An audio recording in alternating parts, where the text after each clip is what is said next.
Assalamualaikum warahmatullahi wabarakatuh. Alhamdulillahilladzi arsala rasulahu bil huda wa dinil haqq liyudhhirahu 'alad dini kullih wa kafa billahi syahida.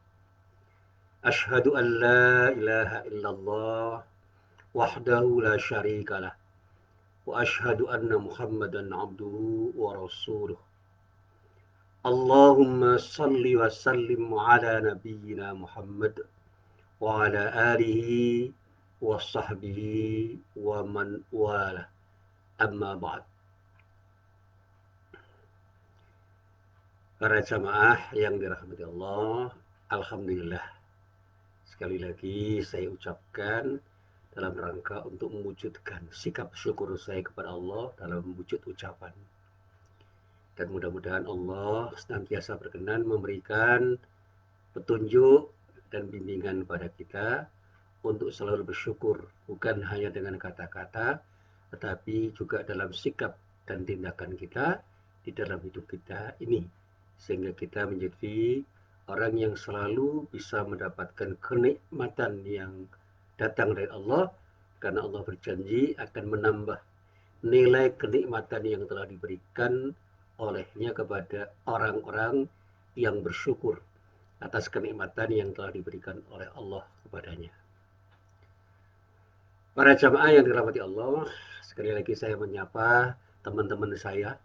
Ini ada Mas Jati dari Patian Tengah, ini yang selalu aktif untuk memantau kehadiran saya di dalam pengajian ini. Terima kasih Pak Jati.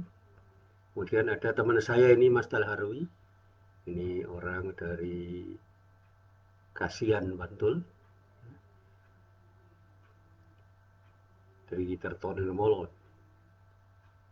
Ini Pak Kaur Kesrah. Dan masih banyak yang lain yang tidak perlu saya sebutkan satu persatu. Yang mudah-mudahan pagi ini benar-benar bisa bersama-sama saya untuk mengaji dalam rangka untuk memahami ajaran-ajaran yang telah disampaikan oleh Rasulullah yang berasal dari Allah untuk kebahagiaan hidup kita di dunia dan di akhirat kelak. Para jamaah yang dirahmati Allah, hari ini saya akan lanjutkan kajian saya. Sekali lagi saya akan memilih materi yang sederhana, yang mudah-mudahan saya juga bisa menyederhanakan, bukan dalam arti untuk mereduksi pengertian-pengertian yang ada di dalam materi itu, tetapi saya usahakan supaya materi ini bisa kita pahami dengan baik dan benar, dengan mudah bisa kita pahami, dan juga dengan mudah bisa kita amalkan di dalam kehidupan kita sehari-hari. Nah, para jamaah yang dirahmati Allah, pada pagi hari ini saya akan bercerita tentang sesuatu yang terkait dengan keseharian kita, yaitu tentang bagaimana kita belajar untuk memberi maaf. Dulu pernah saya sampaikan pelajaran yang lain, belajar untuk meminta maaf. Dan ternyata antara meminta dan memberi itu adalah dua hal yang berkaitan. Dan dalam praktek kehidupan kita, justru yang lebih sulit itu memberi, bukan meminta. Karena dibutuhkan jiwa besar juga untuk memberi maaf, di samping untuk meminta maaf. Kalau kita bersalah, segera meminta maaf. Kalau ada orang yang bersalah pada diri kita, segera beri maaf, apalagi ketika orang yang bersangkutan itu meminta maaf pada kita. Jangan pernah ada kata tidak ada maaf bagimu. Itu bukan sikap orang Islam yang baik, karena sikap orang Islam yang baik yang telah bisa membangun keberislamannya di dalam kehidupan, salah satu cirinya adalah menjadi pemberi maaf. Al-afina anin nas. Para jamaah yang dirahmati Allah, sebelum saya cerita tentang bagaimana kita belajar untuk memberi maaf, saya akan mengutip salah satu firman Allah yang ada di dalam surah Al-A'raf ayat 199. Di dalam ayat itu Allah berfirman, A'udzu billahi minasyaitonir rajim. Khudil afwa wa'mur bil 'urfi wa a'rid 'anil jahilin. Yang artinya kurang lebih, jadilah engkau pemaaf dan suruhlah orang mengerjakan yang ma'ruf serta berpalinglah dari orang-orang yang bodoh. Di dalam kitab tafsir memang diurai sedemikian rupa. Perintahnya itu khud, itu artinya perintah kepada setiap orang. Untuk apa? Untuk memberi maaf. Artinya maaf itu harus menjadi sesuatu yang dengan mudah kita berikan kepada setiap orang. Baik orang itu adalah orang yang meminta atau tidak meminta maaf pada diri kita, karena di dalam hidup pasti kita pernah mengalami gesekan-gesekan dengan orang lain. Para jamaah yang dirahmati Allah, kelanjutan dari kata khudil afwa, perintah Allah untuk kita secara pribadi-pribadi itu supaya beri maaf, itu adalah wa'mur bil 'urf, dan perintahkan, suruhlah, ajaklah orang untuk melakukan tindakan yang disebut tindakan yang baik. Tindakan yang baik itu apa? Tentu saja kalau kita bicara baik itu bisa baik dalam arti vertikal, bisa baik dalam arti horizontal. Bisa baik dalam wilayah ibadah, bisa baik dalam wilayah muamalah. Dalam kata-kata yang sering diungkapkan oleh teman-teman saya di kalangan para intelektual yang merasa intelektual, selalu disampaikan al-urf itu adalah sesuatu yang secara kultural memang sudah dianggap baik oleh orang.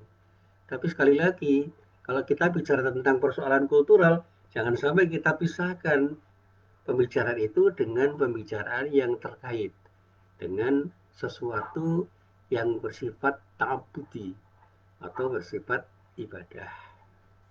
Karena betapapun di dalam hal yang terkait dengan budaya, kita tidak bisa mengatakan atas nama budaya kita melakukan sesuatu, karena di dalam kajian-kajian tentang masalah budaya itu ada istilah orf, itu dibagi dua. Kebaikan yang bersifat kultural itu bisa dibagi dua. Yang pertama yang disebut orf sahih, yaitu budaya yang selaras dengan prinsip-prinsip syariat, yang ketika kita laksanakan insya Allah akan mendapatkan ridho dari Allah dan memberi nilai manfaat bagi diri kita dan orang lain.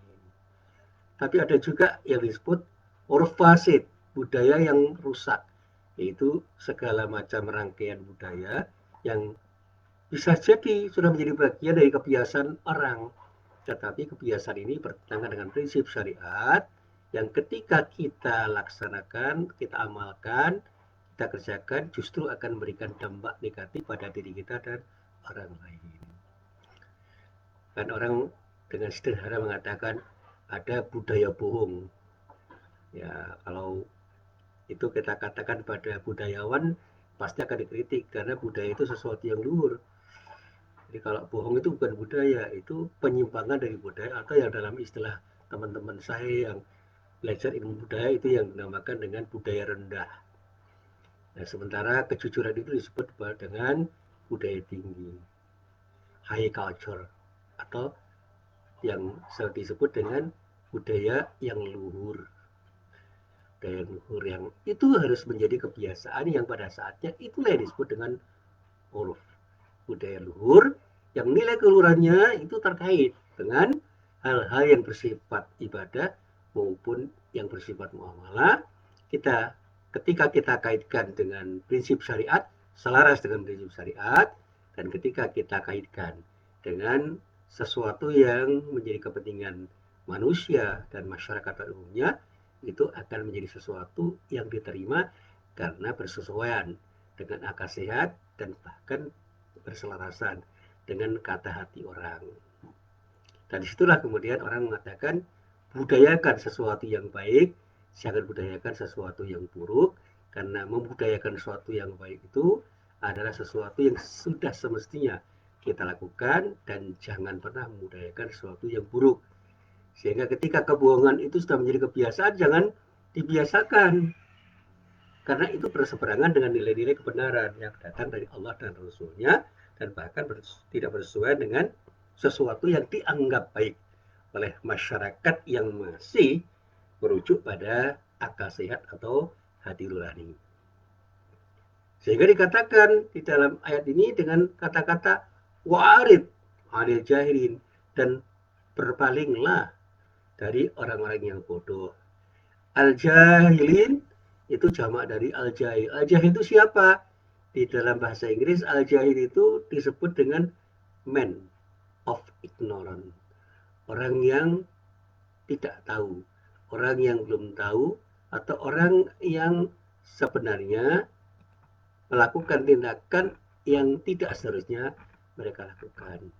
Apalagi ketika kita itu bicara tentang jahil dalam pengertian yang ada di dalam Al-Quran. Ada 3 pengertian yang terkait dengan kebodohan yang disebut dengan jahil, ya. Jadi orangnya namanya jahil, kebodohannya namanya jahil. Yang pertama, orang yang disebut jahil itu adalah orang yang bodoh dalam arti tidak berpengetahuan. Atau bahkan bisa kita katakan orang yang tidak memiliki ilmu pengetahuan yang memadai. Ini pengertian yang paling mendasar. Yang kedua, kata al-jahal itu terkait dengan kebodohan dalam arti meyakini sesuatu yang seharusnya tidak diyakini. Meyakini sesuatu yang salah atau tidak selaras dengan kenyataan yang sebenarnya. Artinya apa? Orang yang tidak meyakini sesuatu yang seharusnya dia yakini, yang pada saatnya dia dikatakan telah melakukan tindakan yang disebut dengan tindakan kebodohan. Yang ketiga, jahil itu dalam arti bodoh yang terkait dengan orang yang suka melakukan sesuatu yang tidak benar atau yang tidak seharusnya dilakukan.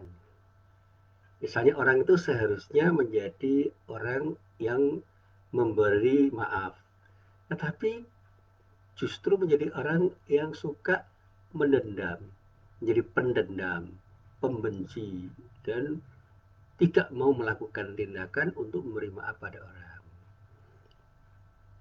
Tidak mau minta maaf, itu juga tindakan yang tidak seharusnya dilakukan. Nah, orang yang tidak melakukan sesuatu yang seharusnya dilakukan itu disebut dengan jahil. Sehingga orang-orang yang jahil itu adalah orang-orang yang melakukan sesuatu yang tidak benar. Sehingga perilakunya itu cenderung menyimpang dari kebenaran. Nah, inilah yang lebih banyak dipakai oleh para ulama untuk merumuskan konsep jahiliyah atau kebodohan yang secara individual itu bisa berimplikasi negatif pada dirinya dan orang lain. Dan kalau kemudian kebodohan dalam arti jahiliyah itu menjadi budaya masyarakat, bisa berimplikasi negatif pada masyarakat itu. Karena kebodohan dalam arti jahiliyah itu akan membangun sikap dan perilaku yang menyimpang dari aturan-aturan yang seharusnya ditaati, termasuk menyimpang dari konsep-konsep moral yang seharusnya menjadi pijakan orang ketika membangun kebaikan atau berbuat baik, tetapi karena mereka cenderung ingin menyimpang dari perilaku-perilaku yang seharusnya menjadi bagian dari perilaku mereka, mereka akhirnya tidak hanya memberikan dampak negatif pada dirinya, tapi juga memberikan dampak negatif pada orang lain. Nah, sekarang ada istilah budaya korupsi, budaya kebohongan, budaya penyimpangan, ya, budaya manipulasi. Itu sebenarnya bukan istilah yang tepat, tetapi itu menjadi istilah yang mengisyaratkan bahwa sekarang ini orang semestinya tidak berpihak pada orang-orang yang punya perilaku seperti itu. Sehingga dikatakan di dalam ayat itu, wa'arid anil jahilin, dan berpalinglah kamu dari orang-orang yang berperilaku seperti itu. Nah, para jamaah yang dirahmati Allah, dikisahkan, ya, ini dalam cerita yang bisa saya sampaikan, bahwa setelah Allah pada ayat-ayat sebelumnya, yaitu pada surat Al-A'raf sebelum ayat 199, mengecam keras sikap dan perilaku orang-orang musyrik dan juga sesembahan orang-orang musyrik yang menjadi Tuhan-Tuhan mereka, yang pada waktu itu berwujud berhala-berhala yang diyakini akan memberikan dampak positif dan negatif pada mereka, namanya bermacam-macam. Ada Lata, ada Mana, ada Uzza, ada Hubal dan sebagainya. Itu oleh Allah dicela. Orang yang menyembah berhala itu disebut musyrik. Tindakannya disebut syirik. Nah, sekarang berhalanya tidak hanya mewujud pada arca-arca yang kemudian menjadi simbol kebaikan dari orang-orang yang namanya disebut dalam arca-arca itu. Tetapi sudah banyak berhala-berhala yang lain yang mereka itu meyakini sesuatu itu memang layak diberhalakan. Salah satunya adalah berhala kekuasaan, berhala kekayaan atau berhala duit, dan juga berhala-berhala yang lain yang kemudian dipertuhankan dan mengalahkan keyakinan mereka pada Tuhan-Tuhan yang sebenarnya. Sehingga banyak Tuhan-Tuhan yang dipertuhankan oleh orang yang kemudian mengalahkan Tuhan yang seharusnya diyakini sebagai Tuhan. Ya, ini Tuhan-Tuhan palsu itu sekarang banyak. Dan mereka tidak tiba-tiba datang sebagai Tuhan palsu, tetapi justru mendapatkan pengakuan ketuhanan dari orang-orang yang disebut jahil. Orang-orang yang bodoh karena tidak pada tempatnya bersikap seperti itu. Nah, pada ayat ini Allah memberikan perintah kepada Rasulullah SAW dan juga umatnya agar menghadapi mereka. Siapa mereka orang-orang musyrik dan sesembahan yang mereka jadikan sebagai Tuhan mereka itu dengan sikap yang lembut. Nah, ini yang seringkali saya sebut dengan hilm. Hilm itu perpaduan antara kelembutan, ketenangan, kesantunan, kesabaran yang insya Allah dalam kesempatan yang lain saya akan mencoba untuk menjawabnya, membahasnya dengan pembahasan yang lebih rinci. Apa harapannya? Nah, harapannya supaya dakwah Islam kepada mereka bisa diterima dan kita juga terhindar dari keburukan-keburukan yang mereka tawarkan. Nah, sekarang kan tidak sedikit orang yang menerima tawaran-tawaran mereka sehingga menjadi bagian dari orang-orang jahiliyah dan bahkan kemudian menjadi bagian dari orang-orang yang menawarkan budaya-budaya jahiliyah itu kepada setiap orang. Dan inilah yang oleh banyak orang disebut dengan hizbus syaiton. Ya, baik. Sekali lagi saya sampaikan ya, pada kesempatan yang baik ini, mari kita coba untuk memahami apa yang disampaikan oleh Rasulullah dari ayat Allah, khudil afwa wa'mur bil 'urf wa'rid 'anil jahili. Berikan maaf pada siapapun, kapanpun, dari manapun. Lakukan tindakan dalam rangka untuk mengajak orang berbuat baik sebaik mungkin dan berbagailah pada orang-orang yang sebaliknya ingin mengajak kita berbuat yang tidak baik, tidak suka memberi maaf, tidak mau meminta maaf, dan melakukan tindakan-tindakan kebodohan sebagai akibat dari ketidakmauan mereka untuk berpihak pada kebenaran dan kebaikan dan justru berpihak pada ketidakbaikan atau sesuatu yang batil, sesuatu yang tidak hak. Nah, para jamaah yang dirahmati Allah, sedikit saya mengutip kitab tafsir. Ibnu Jarir At-Tabari di dalam kitab tafsirnya Jami'ul Bayan fi Ta'wilil Quran, juznya juz 13, halamannya halaman 326, itu menjelaskan untuk menanggapi dan memahami ayat ini. Beliau berkata begini, Allah memerintahkan Rasulnya Nabi Muhammad SAW agar mau menganjurkan segala macam kebaikan kepada siapapun. Ya. Kemudian menganjurkan orang untuk beramal dengan ketaatan penuh kepada Allah. Dan pada saatnya juga agar bisa menghadapi tantangan-tantangan dari orang-orang yang tidak memahami hukum Allah dan atau menghadapi orang-orang yang melawan ketentuan-ketentuan Allah itu dengan penuh kesabaran dan lapang dada. Nah, inilah yang kemudian dilakukan, dikerjakan, diwujudkan oleh Nabi Muhammad SAW ketika berhadapan dengan realitas yang disebut realitas jahiliyah itu. Orangnya dihadapi dan perilakunya kemudian difahami dan dicoba untuk dihilangkan di dalam kehidupan pribadi dan masyarakat waktu itu ketika Rasulullah berdakwah. Jadi kalau sekarang kita berhadapan dengan jahiliyah modern, kebodohan dengan ragamnya, ayo kita berhadapan dengan mereka yang berpihak pada jahiliyah itu dan mari mencoba untuk meninggalkan budaya jahiliyah itu dalam berbagai bentuk ragamnya. Termasuk jahiliyah dalam pengertian akhlak. Sekarang kan akhlak madmumah, akhlak yang tercela itu banyak ditawarkan. Dalam hal apapun, termasuk akhlak kepemimpinan. Ada orang yang menyebut dirinya sebagai pemimpin tetapi anti kritik. Ya, itu tentu saja sikap yang tidak baik. Itu jahiliyah. Orangnya namanya jahil. Pemimpin yang jahil. Ya, gitu.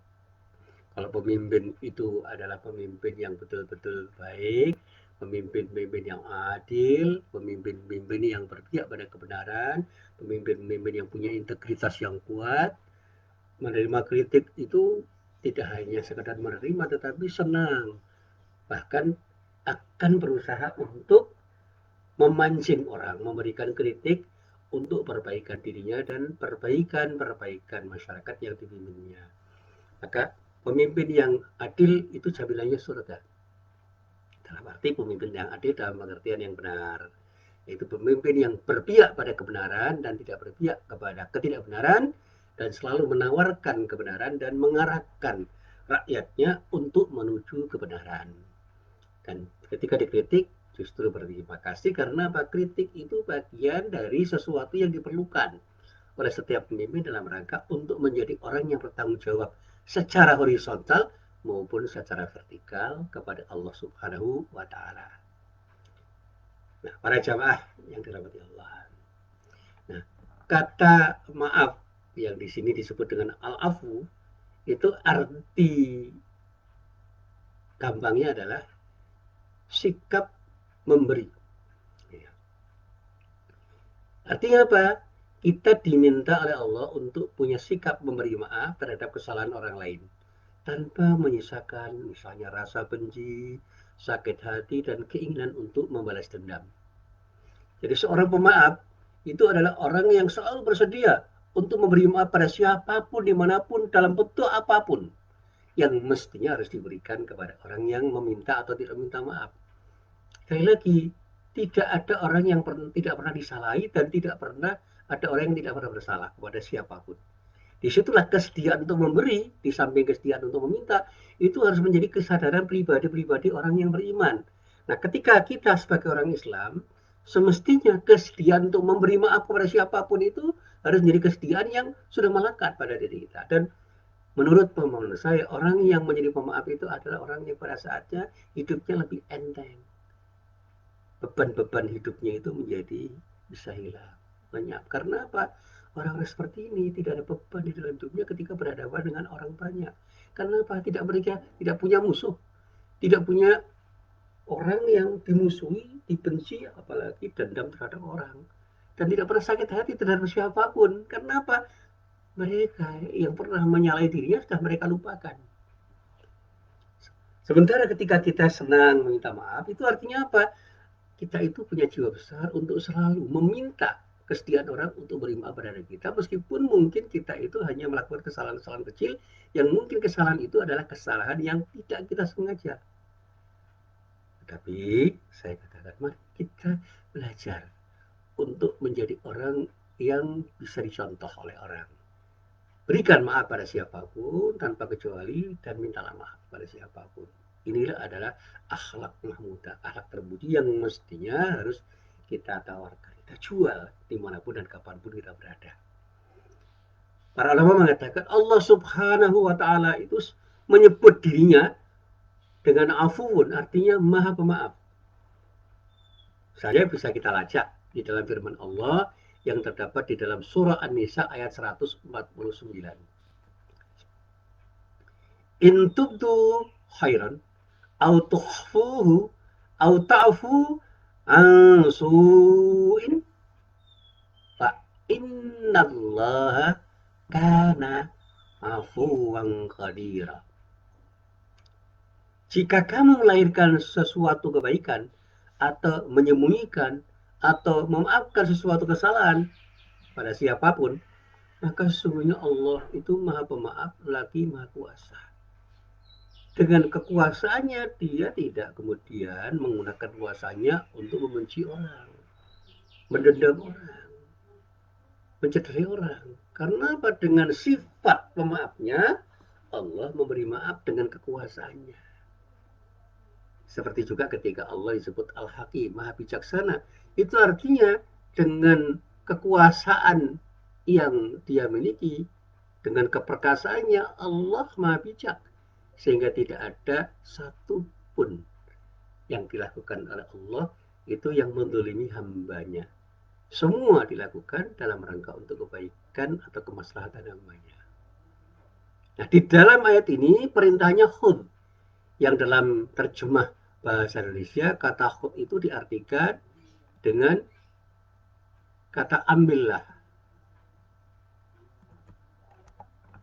Ya. Pada hakikatnya kata khud itu merupakan perintah untuk melakukan aktivitas atau menghiasi diri kita dengan sifat dan sekian banyak pilihan yang bisa kita pilih. Sehingga perintah khud yang kemudian dirangkai dengan al-afwa, khudil afwa itu bermakna berikan maaf pada siapapun. Pilihlah untuk memberi maaf pada siapapun. Nah, ini, sikap pemaaf ini betul-betul dicontohkan oleh Rasulullah Nabi Muhammad SAW dalam kehidupan pribadinya dan kehidupan bermasyarakatnya. Sehingga Rasulullah sebagai pribadi dan Rasulullah sebagai bagian dari anggota masyarakat termasuk sebagai pemimpin yang betul-betul bisa dicontoh, selalu memberikan contoh yang terbaik untuk menjadi pemaaf. Beliau memberi contoh, tidak pernah membahas kesalahan orang lain yang pernah melakukan kesalahan terhadap dirinya dengan kesalahan apapun, apalagi seperti apa yang telah mereka lakukan terhadap dirinya. Bahkan dalam banyak hal, orang-orang yang pernah bersalah itu dibalasnya dengan sejumlah kebaikan sebagai tanda pemberian maaf darinya untuk siapapun yang pernah bersalah terhadap dirinya. Tetapi apabila kesalahan tersebut berupa pelecehan terhadap kehormatan Islam dan yang berhubungan dengan hak-hak Allah Subhanahu wa taala, beliau memang tidak segan-segan untuk bersikap tegas dengan tidak memberi maaf, sebab pemaafan dalam hal ini berarti pelecehan terhadap hak Allah Subhanahu wa taala. Artinya apa? Kalau ada orang yang menghina Allah dengan segala macam bentuknya, itu Rasulullah tegas. Nah, para jamaah yang dirahmati Allah, diceritakan di dalam kitab tafsir pernah suatu ketika dalam perang Khaybar, Rasulullah SAW itu disuguhi kambing bakar yang telah diberi racun oleh seseorang yang disebut di dalam kitab tafsir itu bernama Zainab binti Harith, istri salah seorang yang bernama Salam bin Mishkam. Salam bin Mishkam itu adalah salah seorang pemuka Yahudi. Nah, kemudian beliau mengambil sedikit daging paha kambing itu dan mengunyahnya. Tetapi ternyata beliau tidak senang, tidak menyukai. Jadi dia merasa ada sesuatu yang tidak nyaman, tidak enak. Lalu dimuntahkan apa yang telah beliau kunyah itu. Sedangkan Bishr bin Bara yang menemaninya, yang makan daging kambing itu, tidak berapa lama kemudian meninggal sebagai akibat dari makan kambing bakar yang telah diracun atau diberi racun oleh Zainab binti Harith, istri Salam bin Mishkam, salah seorang pemuka Yahudi itu. Dari peristiwa itu diceritakan di dalam kitab tafsir, Rasulullah Shallallahu Alaihi Wasallam pun bersabda begini. Ini ringkasannya aja. Sesungguhnya tulang ini memberitahu kepadaku bahwa dirinya telah diberi racun. Jadi Rasulullah itu punya firasat seperti itu. Nah, ini ya, kemampuan Rasulullah itu. Ada kepekaan yang memang diberikan oleh Allah itu. Ini bagian dari sesuatu yang memang diberikan oleh Allah pada Rasulnya. Lalu dipanggillah Zainab binti Haris yang membuat daging kambing bakar itu. Zainab dipanggil dan ditanya atas perbuatannya itu. Dan Zainab pun mengakui bahwa dia telah melakukan perbuatan itu. Nah, meskipun Zainab itu telah berniat jahat untuk membunuh Rasulullah SAW, beliau bersedia untuk memberi maaf karena kelapangan hatinya. Ini yang luar biasa. Tidak membalas dengan keburukan. Bahkan kemudian dikatakan dengan pemberian maaf itu, Zainab pun itu tertegun dan terkesima. Saya tidak mendapati sebuah cerita lanjut, ya, atau minimal saya belum pernah mendapati cerita lanjut. Lalu Zainab itu akhirnya masuk Islam atau tidak. Memang ada spekulasi-spekulasi yang diceritakan Zainab binti Haris itu artinya akhirnya masuk Islam. Itu spekulasi seperti itu. Ini tidak terlalu penting bagi saya, tetapi sikap itulah yang memukau orang banyak, termasuk Zainab binti Haris. Dan ternyata bukan hanya itu, karena sudah terlalu sering Rasulullah SAW itu disakiti oleh siapapun, termasuk disakiti oleh orang-orang jahiliyah. Para sahabatnya itu mengadu agar Rasulullah SAW yang mulia berdoa kepada Allah supaya musuh-musuh yang ada di hadapannya itu langsung mendapatkan adab dari Allah Subhanahu wa taala. Jadi Rasulullah diminta, ya Allah, ya Rasulullah, berdoalah, mohonlah kepada Allah agar Allah memberikan adab pada mereka. Dan bahkan dikisahkan di dalam tafsir, malaikat pun menawarkan dirinya untuk mengangkat sebuah gunung agar ditimpakan kepada kaum yang mendustakan Rasulullah SAW. Ini terjadi pada saat hijrah, ya, ke Taif. Ini diceritakan Rasulullah itu mendapatkan kezaliman dari orang-orang yang dihadapi waktu itu, bahkan yang marah terhadap apa yang dilakukan orang kafir terhadap Rasulullah itu bukan hanya sahabatnya, tapi malaikat pun marah. Tetapi apa jawab Rasulullah SAW terhadap permintaan malaikat itu? Beliau mengatakan, aku diutus bukan untuk melaknat, tetapi aku diutus sebagai dai dan pembawa rahmat. Jadi bukan untuk melakukan keburukan, untuk melakukan kebaikan. Dan setelah itu bahkan beliau pun mengucapkan sebuah doa yang sangat terkenal di dalam kajian tafsir, Allahumma hdi qaumi fa innahum la ya'lamun. Jadi doanya itu sederhana, Allahumma hdi qaumi fa innahum la ya'lamun. Allahumma hdi qaumi fa innahum la ya'lamun.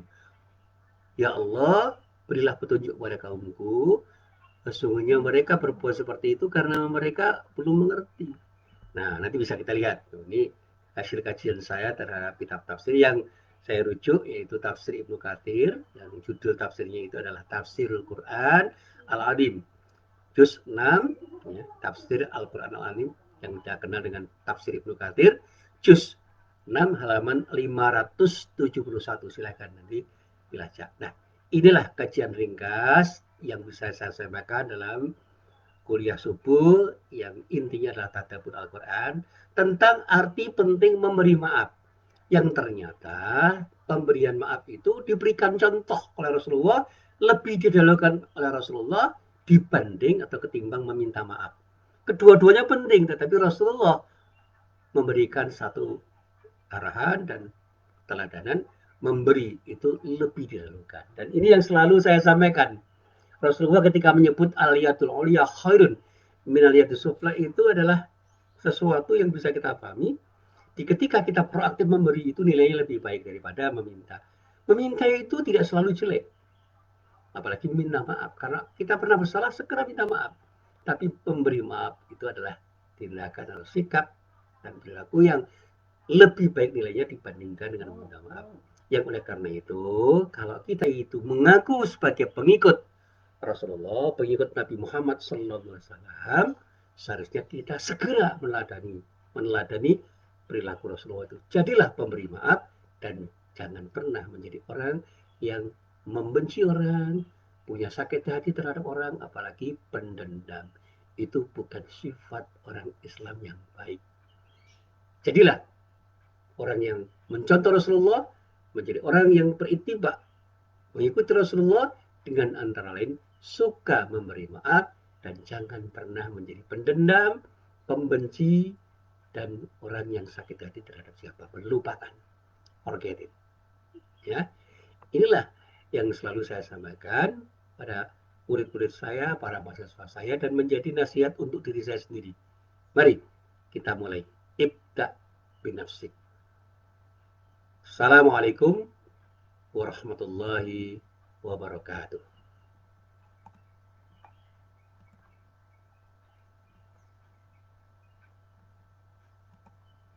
Ya ini saya ucapkan terima kasih nih kepada teman-teman ini. Ada Pak Agus Mulyono, ada Pak Profesor Tulus Warsito, ini teman-teman saya semua ini. Terima kasih Mas Tulus Warsito. Ini intelektual yang pelukis, pelukis yang intelektual ini. Ini guru besar ilmu politik sekaligus seorang seniman, pelukis yang lukisannya sangat bagus.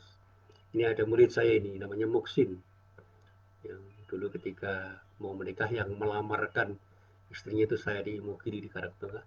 Wah ini ada teman saya sekaligus guru saya ini, Pak Surwandono ini, orang pintar yang sangat tawaduk ini. Ini yang selalu saya ceritakan kepada teman-teman saya dan para mahasiswa saya. Ada mahasiswa saya yang menjadi bimbingannya Pak Surwandono itu saya nasihati, kamu harus banyak ketemu dengan Pak Surwandono, tidak hanya belajar ilmu, tapi belajar untuk menjadi orang yang mengerti arti penting hidup dengan baik. Nah, beliau ini orang yang sangat tawaduk, ya, meskipun orang pintar, saya pernah belajar sama beliau. Ini ada Mbak Intan juga, istrinya Mas Yaya. Ada murid saya yang pintar, cerdas, dan tawaduk ini. Ini Farida Kartini, ya, Dr. Farida Kartini, dosen Unisa. Wah, ini luar biasa. Ada murid saya yang sekarang juga menjadi teman saya dan sudah menjadi guru saya ini, Butia Pikanti, ya, sekarang sedang S3 di UNER. Ada murid saya ini, Muhammad Arif Siregar. Ini luar biasa ini. Dan masih banyak lagi nih yang tidak perlu saya sebut satu persatu. Insya Allah pengajian kali ini bisa kita pahami dan bisa kita amalkan kalau kita mau dan berani untuk mengamalkan. Silahkan mengamalkannya dan mudah-mudahan kita senantiasa selalu akan mendapatkan ridho dari Allah Subhanahu wa Ta'ala. Amin ya Rabbal 'Alamin. Sekali lagi, wassalamualaikum warahmatullahi wabarakatuh.